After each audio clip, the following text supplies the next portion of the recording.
Hi, I'm Mike McCormick, live at GBTA Studios here in Berlin, and I'm here with Mark Williams from Dots and Lines. Mark, great to see you. Thank you, Mike.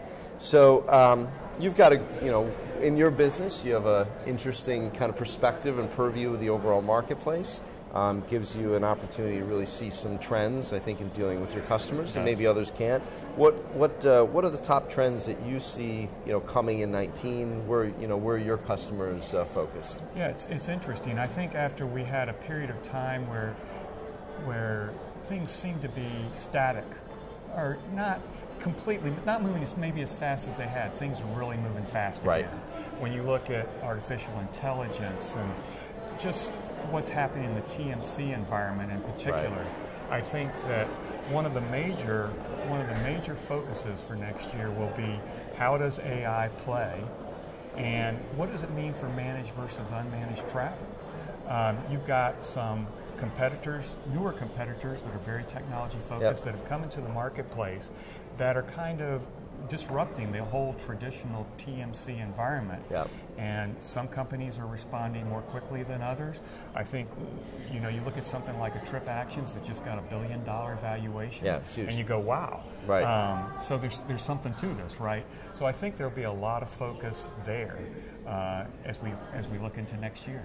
Yeah, it made me think as you were saying that between the consolidation at the top end of the managed travel, the TMC space, combined with that level investment, I would imagine that we're probably peaking in terms of the amount of capital investment that all these collective companies are making in the travel space, especially in the intermediary area, right? I think so. A lot of money poured in and a lot of money being invested and reinvested because, again, they've got to get the return on these, the acquisitions and consolidations and everything else, right? That and venture capital guys are as well. A lot of money's come in. A lot of money's come in, and they're saying, I think generally they think if they can hit a couple out of 10, that they're doing well, and there's been a lot of activity in the travel space because I think there's a lot of opportunity, and so VC money has flowed in. Yeah, that's great. Well, it's good for our industry. It is very good. So specifically looking at, let's say, like ground transportation, a lot of disruption, obviously. What are some of the trends there, and what would you recommend to your customers, to your travel buyers, when they're dealing in the space today? Yeah, and I think there's still a continuing story of Uber and Lyft and their competitors. Focuses on safety issues continue to be there, I think. And I think we're past the point where most organizations are now saying everybody's using it, so we'll embrace it. Right. And we'll put it in policy. I think it's rare that you go into a room of travel buyers anymore and ask for folks to raise their hands that have the alternatives in their policy and not have most of the hands be raised. But the competitors there, the more traditional companies, I think are fighting back with technology. Right. I think we see that from a lot of them, and they had to, and that's good. I think the focus in ground transportation is also, and I think there was an article even on it this week, about what are the real costs that you're going to be charged, that there are a lot of, that maybe there's a little bit of a hotel game going on in there, and what are you going to get charged, and what kind of charges are there, and how transparent is it?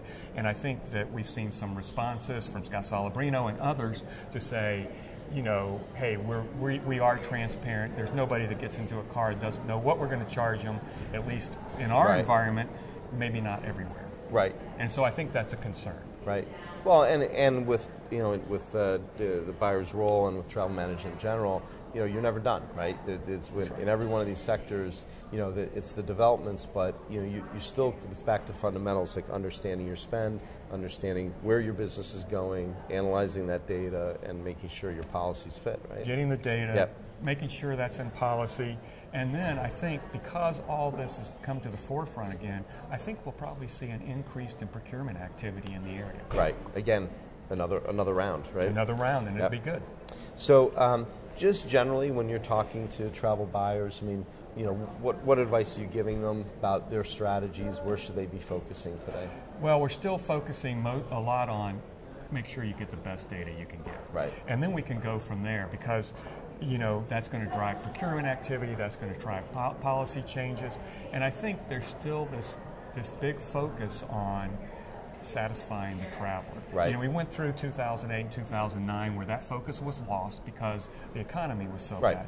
Now that the world economy's generally pretty good. Been good and sustained. You know, and looks like it's going to be sustained for at least the near term.